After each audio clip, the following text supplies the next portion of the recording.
Eu sou Leia Silva, de Mulheres de Alma Curada.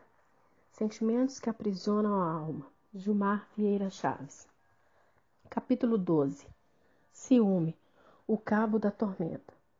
Pode-se definir ciúme como zelo amoroso, emulação, cobiça, sentimento de pertença exacerbada ou possessividade legítima. Essa manifestação geralmente acontece quando alguém julga que seu relacionamento está ameaçado. Alguns teóricos defendem a ideia de que o ciúme nada mais é que um mecanismo de defesa, cujo objetivo principal é proteger o relacionamento e evitar a traição. De outro modo, o ciúme é caracterizado por um sentimento de insegurança, que independe da existência de motivo. Este advém do medo de perder algo ou alguém para outra pessoa. Há de se destacar nesse contexto analítico que pessoas não podem jamais ser consideradas possessão de outra. Tipos de ciúme. O ciúme pode ser sentido tanto por animais como por seres humanos. Todavia, nós humanos sofisticamos nossas percepções. Assim, o ciúme pode apresentar-se de formas distintas, com diferentes níveis de intensidade, por causas diferentes e por motivos diversos. Ciúme normal. Esta variação é considerada leve, não possessiva e passageira. Além disso, não incomoda a pessoa alvo do ciúme. Ao contrário, desperta nela um sentimento de lisonja, uma vez que há a tendência de se interpretar tal manifestação como um desejo de proteção do relacionamento. Portanto, pode-se afirmar que, nesse caso, não se trata de uma emoção destrutiva. É importante destacar, entretanto, que nesses casos há necessidade de se manter um diálogo respeitoso e franco entre as partes diretamente envolvidas, a fim de manter a saúde da relação. Ciúme neurótico. Como a própria definição indica, trata-se de uma variação que se desenvolve no imaginário, sem que haja um motivo evidente e concreto para justificar seu aparecimento. Este fenômeno, se não for resolvido por meio de conversa ou de ajuda, pode levar o ciumento a, inclusive, empreender atitudes marginais, com vistas a comprovar ou estipar a fixação de sua ideia. O ciúme neurótico é prejudicial, pois mantém aquele que o nutre em um permanente estado de angústia, tensão, instabilidade, insegurança e fragilidade, o que faz o ciumento sentir-se constantemente culpado. Ciúme paranoico. Esta é a mais perigosa e destrutiva variedade de ciúme, pois atinge níveis insuportáveis de tensão interna, fazendo com que o indivíduo fantasie uma possível traição. Quando isso acontece, o ciumento pode colocar em risco não apenas a pessoa amada, ou o terceiro interferente que se representa uma ameaça para a relação, mas pode também cometer insanidade contra sua própria vida, como suicídio.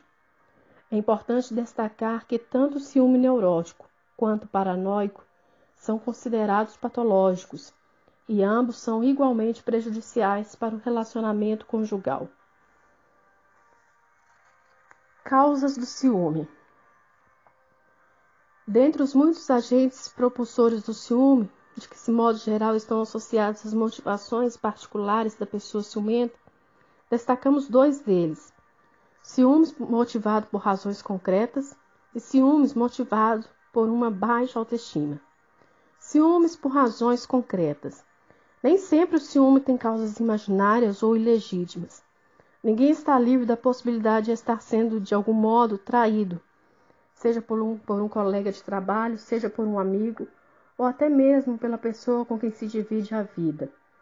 Quando o ciúme surge em decorrência de razões concretas, nada mais natural que o indivíduo responda à traição, ao abandono ou à humilhação com ansiedade, ira e insegurança. De todo modo, é importante frisar que a procrastinação ou a falta de coragem para lidar com uma situação desconfortante pode levar o ciumento a agir de forma ilegítima ou fazê-lo desenvolver baixa autoestima, compulsões, neuroses e até a depressão. Ciúme por baixa autoestima. Mesmo diante da inexistência de ameaças, a pessoa acometida de baixa autoestima não se vê digna de envolver-se com outra pessoa. Assim, é tomada por um pensamento compulsivo de que a relação não subsistirá, por um dos 3 motivos. Ou ela dará fim ao relacionamento por sentir-se indigna, ou o amado romperá o compromisso a qualquer instante por conta de uma teórica falta de atrativos, ou uma terceira pessoa servirá de pivô para o término da relação. Curiosamente, o ciumento que tem baixa autoestima, em vez de se sentir dono da pessoa amada, sente-se escravo dela. Há tratamento para o ciúme. O ciúme, quando passa a ser uma ameaça para o indivíduo, pode abranger, além de distúrbios psicoemocionais, questões jurídicas. Portanto, é importante salientar que há tratamento para este mal.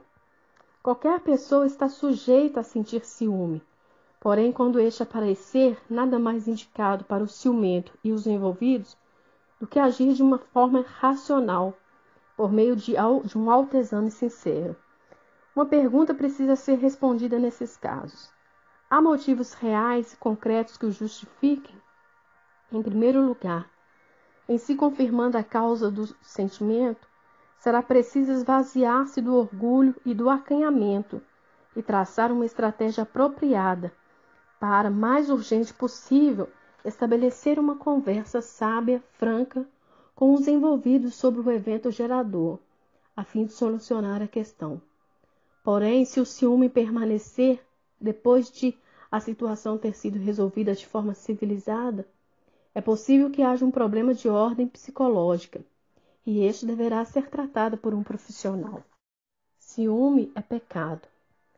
Embora haja semelhança entre os termos inveja e ciúme, ambos são fenômenos distintos.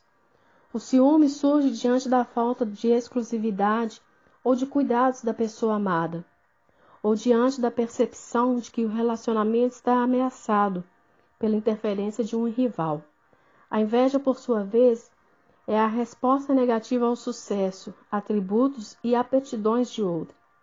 Esta emoção suscita no invejoso o desejo de possuir as mesmas qualidades do invejado, ou o desejo de fazer com que o invejado seja subtraído daquilo que ele, o invejoso, não possui.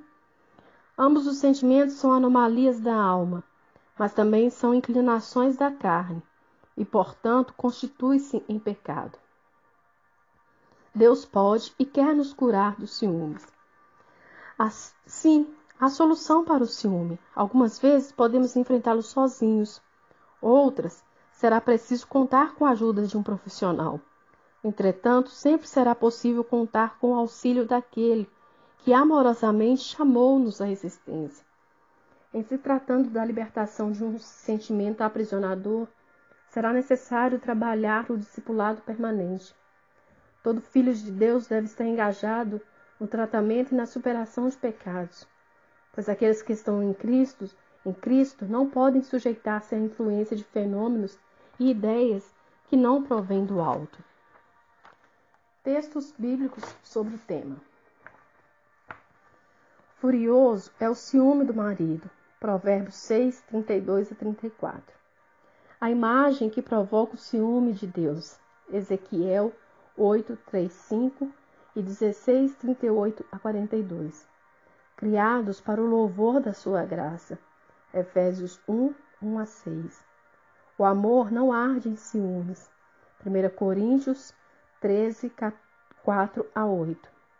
Eu vos meterei em ciúmes. Romanos 10, 17 a 21.